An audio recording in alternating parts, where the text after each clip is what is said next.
અરે પ્રધાનજી અત્યારે બોલાવું તો કેવું કારણ છે કોઈ આપણા ઘરના કાંગરે કોઈ ધોકા કરતી એના વડીલા જાઓ કરો કગડા તો માંડ્યો છે મારી આત્માની અંદર એ બથાય છે કોઈ ગરીના ઘરનો કોઈ દુશ્મનના ઘરનો જવાની ગતિ કરવા માંગતો હોય એવું મને લાગે છે બાકી આપણે તો ડેલીએ એવા સમીપના કરો કે મારી રજા સિવાય અન્ય તો વ્યક્તિ બહાર નહીં અને બહાર તો વ્યક્તિ અંદર નહીં આવું મારો હુકમ છે.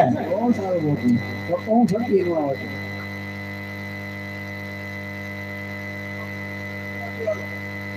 ભગવાન કરી આવો.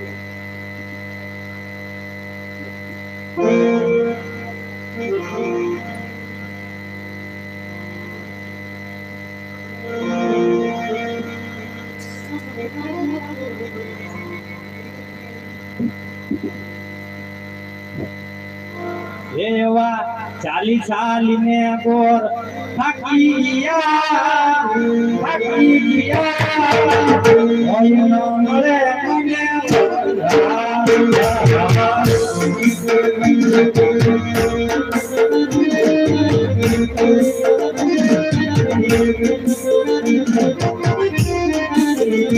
મારી આવા ઉઠી ગઈ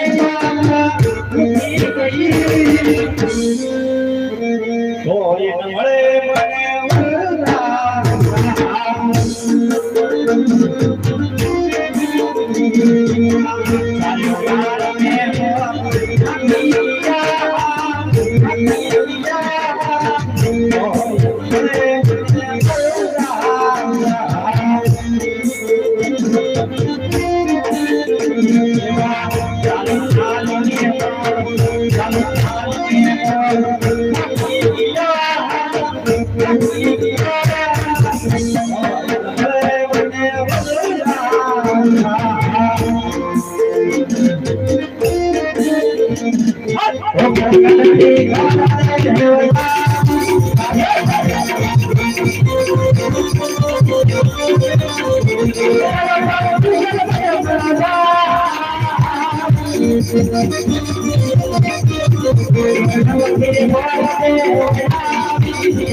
કોઈ દે દીધા ચલો એટલે પૂછ્યું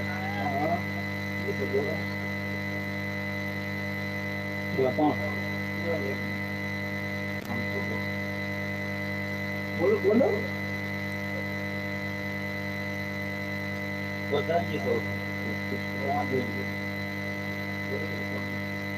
બતાવીએ કયું નગર છે કોણ દાદા રાસ કરે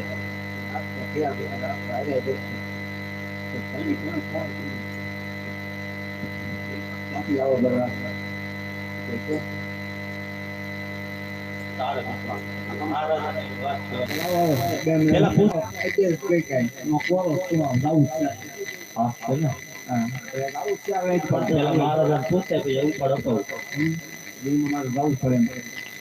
પેલા પૂછ તો પછી ઉપાડ હતો કેટલો સર જોતો હોય છે મોટી વાત વાત કરીએ દિલ્હી કેવું આપણે દિલ્હી થી એમ કહીએ આપણે દિલ્હી થી એમ કહીએ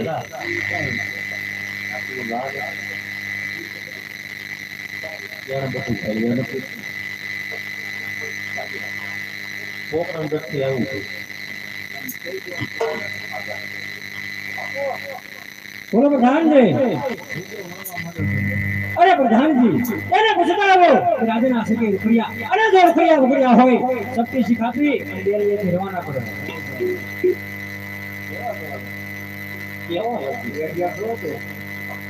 કેવો લખી રાજ આપો ઇલાકે રાજના થોડા દુખા દે તો કેવો સમજતા એવા લખા ઇનકા કી આવે કે બાતો કઈ બેચી આગળ હો આજ મારે બાપુ બોલો પ્રધાનજી આજના સત્ય તાવો વગર બનેલા અરે પ્રધાનજી જો રાજા ના હોય તમે રાજી ખુશી કે હોય એવો ભૂખ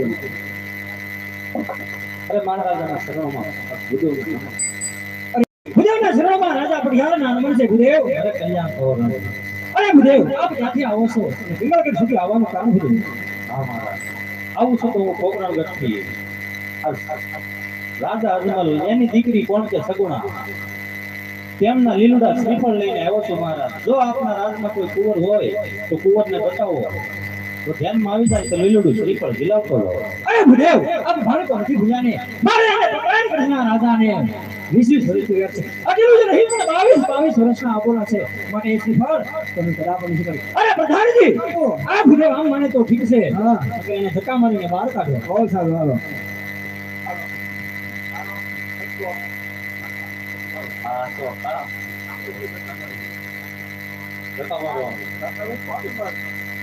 કોની નથી ખોલાય બાપુ બધાના નથી છે પાછું એક વર્ષ થઈ.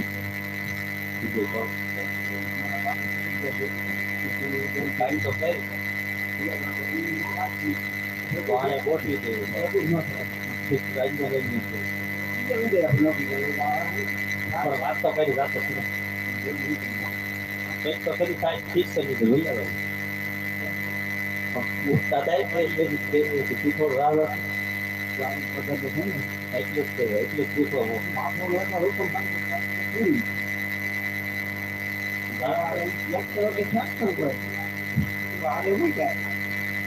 ના ના પૂછતો બીજે પાછા મળે પેલા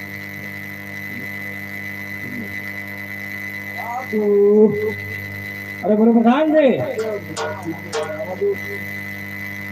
બોલો પ્રધાનજી બાપુ બોલો આમાં આવા દો કે અરે પ્રધાનજી એમને રાજુ ખુશીથી આવે છે. અરે મહારાજ જો તમે આ લીલુડા શ્રીફળ નહીં દિલાવો ને તો કોકરાગઢના રાજા અજમલ એમ માનશે કે હજી ખટિયારો મારાથી ડરે છે. માટે કોઈ રાજમાં કુંવર હોય તો કુંવરને બોલાવો. જો કુંવર ગમે તો શ્રીફળ ઝીલાવતો જાઓ. અરે ભૂદેવ આપ એક રાજ બ્રાહ્મણનું સંતાન છો ને એટલા માટે આ રાજા પર યાર લાસા છે. આજ તો આ કોકે હજબુજનો દીકરો આવ્યો હા તમારી આ સિહોરી તલવારથી યમુના જળથી મસ્તક જુદા કરી અને મારા કઢના કાંગે લટકાવી દીધા હોય. માટે ભૂદેવ થોડી વાર આપ બિરાજમાન થાવ. હમણાં મારા પુત્ર પ્રતાપને બોલાવું. અરે પ્રધાનજી જી બાપુ બોલો મારા પુત્ર પ્રતાપને બોલાવો. સારું હાલો તન બોલાવે પટરાવજે રે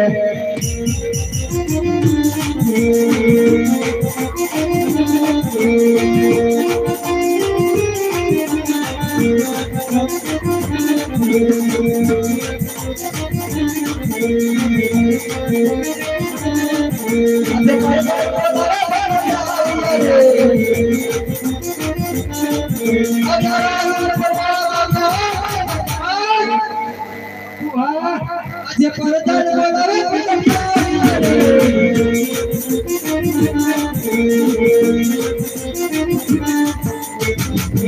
અરે પ્રધાનજી શું મારા કામ બેટા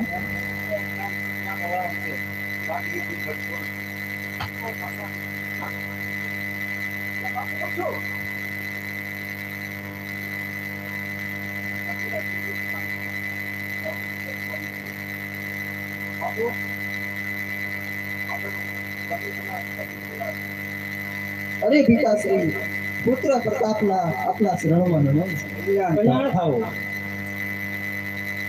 અરે પુત્ર પ્રતાપ અત્યારે રાજમાં બોલાવવાનું તો એટલું જ કારણ છે કે પકડી લીધું વિજય આવ્યા છે. એ યુવાસી ફળ તમારે જિલાવવાના છે.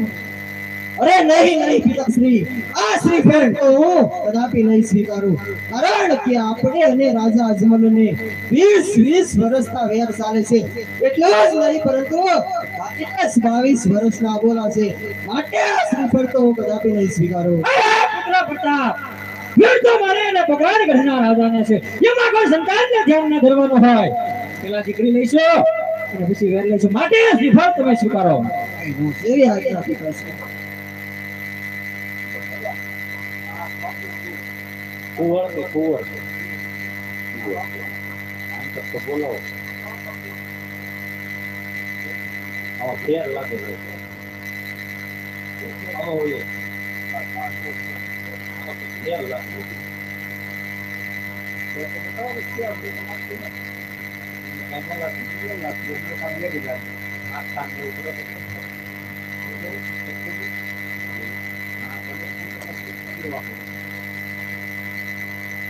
કાંઈ વાંધો નહીં. બાપુને વાત કરો કુંવર ગમી છે. અરે પ્રધાન જો ભુદેવને આપણા પુત્ર સંતાન થઈ ગયા હોય તો ભુદેવને કહો કાં તો સાત દિલવા સફળ જાય છે.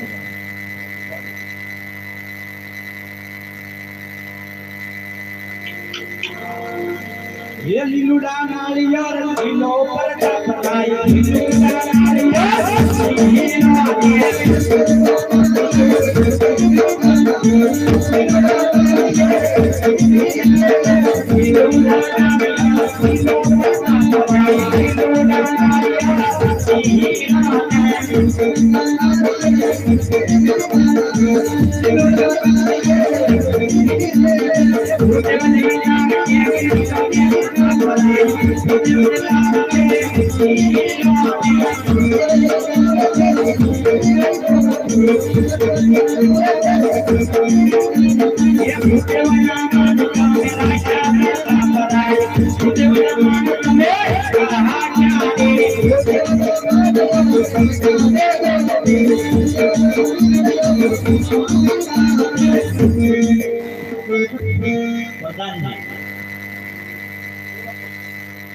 લીલુડા શ્રીફળ ઝીલાઈ દીધા. હવે હું લાવવાની રજા માંગુ. રાજ દરબારમાં મારે મહારાજા વાત જોતાય છે ને.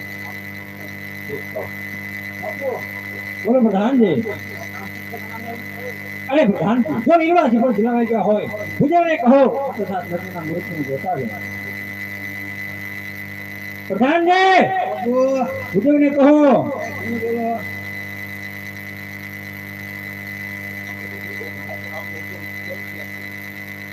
કીધું ના જાવે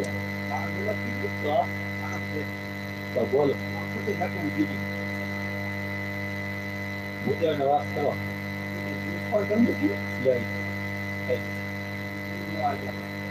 હું કામ કરું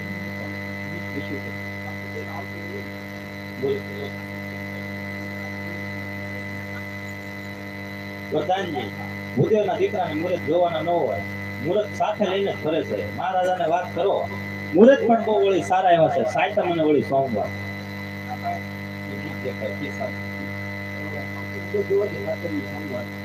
અરે પ્રધાનજી જો મુહૂર્ત જોવાઈ ગયો હોય તો ભુદેવને કહો કંકોત્રી પણ લખતે જાય અને ઘરે સ્થાપના પણ કરતા જાય. રાજમાં દ્વાર ના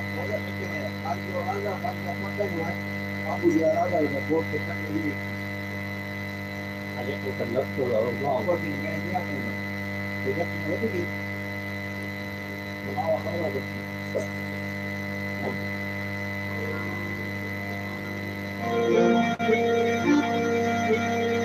ये कंको साटी मन लखा भी कंको साटी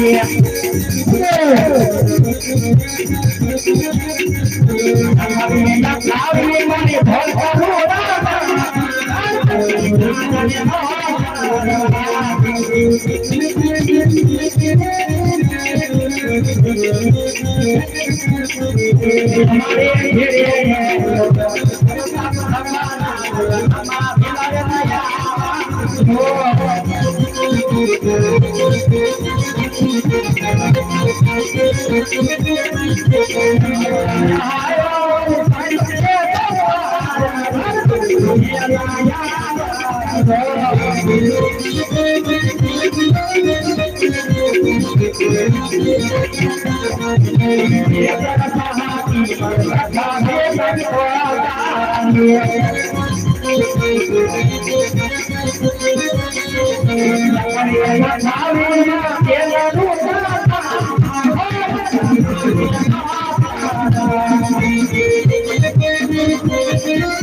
ભગવતી પણ લખાઈ ગઈ. હવે મારા માટે વાત કરો. ભૂદેવ જવા બોલવા માંગે.